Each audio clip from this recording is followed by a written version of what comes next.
नमस्कार दोस्तों, जय श्री श्याम। अगर आप म्यूचुअल फंड में निवेश करते हो तो आज की वीडियो आपके लिए बहुत ज्यादा इंपॉर्टेंट होने वाली है। बिकॉज म्यूचुअल फंड में जब भी हम इन्वेस्टमेंट करते हैं तो जब भी यहाँ से हम हमारा पैसा निकालेंगे तो उस टाइम टैक्स तो हमारा बनेगा ही और टैक्स तो हमको पे करना पड़ेगा। तो यहाँ पे सबसे बड़ा कंफ्यूजन निकल के आता है कि सर म्यूचुअल फंड में हम इन्वेस्टमेंट कर रहे हैं, क्या सर मुझे ITR फाइल करना चाहिए या नहीं। इसकी कंप्लीट डिटेल आज की वीडियो में आपको मिलेगी कि अगर करना चाहिए तो कौन सा ITR है जो फाइल करना चाहिए, क्या कंपलसरी है कि अगर हम निवेश कर रहे हैं तो हमको करना ही चाहिए। इसकी कंप्लीट जानकारी आज की वीडियो में आपको मिलेगी, इसलिए पूरा वीडियो वॉच करना। अगर ये वीडियो आखिरी तक नहीं देखते हो तो इस वीडियो को अभी छोड़ देना, कुछ भी आपको समझ में नहीं आने वाला है। तो चलिए शुरू करते हैं हमारी वीडियो को। तो सबसे पहले तो देखो यहाँ पे हम ये बात करेंगे कि ITR होता क्या है।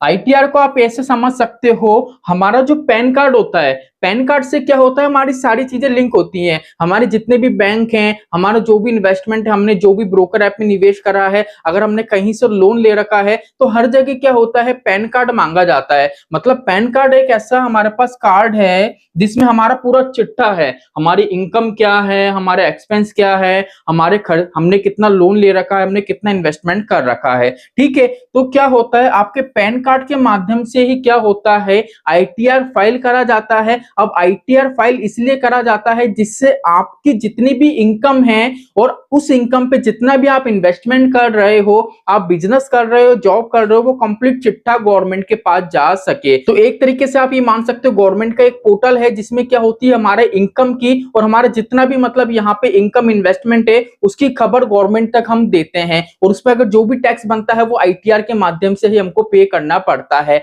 अब सर यहाँ पर ITR का तो पता पड़ गया, लेकिन सर मैं म्यूचुअल फंड में निवेश कर रहा हूं तो क्या सर ITR फाइल करना पड़ेगा या नहीं। देखो ITR तो आपको फाइल करना पड़ेगा, लेकिन ऐसा नहीं है जैसे मान लीजिए आज आपका टारगेट है म्यूचुअल फंड में मुझे 15 साल के लिए निवेश करना है। ठीक है, तो ऐसा नहीं है, आपको पहले साल से लेके 15 साल तक ITR फाइल करना पड़ेगा। ठीक है, ITR फाइल कब करना पड़ता है, टैक्स हम कब पे करते हैं। ऐसा तो नहीं है ना आज आपने इन्वेस्टमेंट स्टार्ट करा, 15 साल का टारगेट है आपका, तो आप कंटिन्यू हर महीने टैक्स पे कर रहे हो, ऐसा तो है ही नहीं। टैक्स हम कब पे करते हैं, जब म्यूचुअल फंड से हमारा गोल अचीव हो जाता है, जब वहां से हमारा पैसा क्या करते हैं, हम विड्रॉ करते हैं, हमारे बैंक अकाउंट में लेते हैं। ठीक है, तो टैक्स हमेशा जब आपको भरना है, टैक्स जब फाइल करना है, जिस फाइनेंशियल ईयर में आप आपका पैसा म्यूचुअल फंड से निकालोगे उस फाइनेंशियल ईयर में आपको ITR फाइल करना पड़ेगा। अब पहले तो मैं ये बता देता हूं कि सर अगर हम ITR फाइल करते हैं तो उसके बेनिफिट्स क्या मिलते हैं। मान लीजिए मैं तो सोच रहा हूं सर हर साल मैं तो ITR फाइल करूं। अगर मेरी बात करूं तो पिछले 8 साल से मैं ITR फाइल करता हुआ आ रहा हूं, म्यूचुअल फंड से मैंने पैसा नहीं निकाला है फिर भी मैं फाइल करता हुआ आ रहा हूं। तो सर आप ऐसा क्यों कर रहे हो, मैं ऐसा इसलिए कर रहा हूं बिकॉज अगर हम ITR फाइल करते हैं ना तो एक हमारी सिविल बनती है। किस तरीके की सिविल बनती है, जब भी आप किसी बैंक में, गवर्नमेंट सेक्टर में, प्राइवेट सेक्टर में लोन लेने जाओगे ना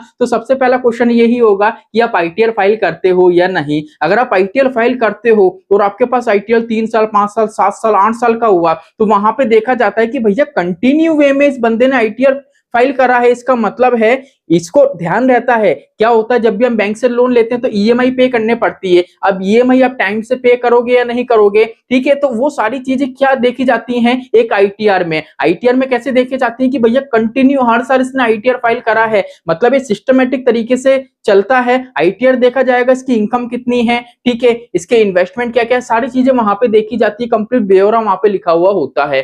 तो इसलिए क्या होता है, ITR फाइल अगर आप करते हो तो बहुत अच्छी बात है, कंटिन्यू कर सकते हो। फ्यूचर में कभी भी आपको लोन की रिक्वायरमेंट होती है तो बैंक कभी भी आपको लोन देने से मना नहीं करेगी। अब बात आ रही है कि सर अगर हमको ITR फाइल करना है म्यूचुअल फंड के लिए, या मान लीजिए हमने कोई भी इन्वेस्टमेंट कर रखा है, हमारा कैपिटल गेन है, तो कौन सा ITR फाइल होगा। तो यहाँ पे आपका जो ITR फाइल होगा वो होगा ITR 2। ठीक है, अब यहाँ पे देखो क्या लिखा हुआ है, वित्तीय वर्ष के दौरान पूंजीगत लाभ अर्जित करने वाले किसी भी व्यक्ति को ITR 2 या ITR 3 दाखिल करना होगा। ITR 2 करना होगा, ठीक है, म्यूचुअल फंड से होने वाले पूंजीगत लाभ पर केवल उसी वर्ष कर लगता है जिसमें उसकी यूनिट भुनाई जाती है। मैंने आपको बोला गोल आपका कंप्लीट हो गया, जिस टाइम आपके बैंक अकाउंट में आप पैसा लोगे उस टाइम में क्या होगा, उस फाइनेंशियल ईयर में ही आपका टैक्स बनेगा और उसी टाइम आपको ITR फाइल करना है। अगर आप हर साल करना चाहो तो बहुत अच्छी बात है, अगर हर साल करना नहीं चाहो तो जिस टाइम आप पैसा रिडीम करोगे उस टाइम क्या करना है, आपको ITR फाइल करना है। अब बात आ रही है कि सर अगर ITR फाइल नहीं कर रहे हैं तो कोई दिक्कत होगी।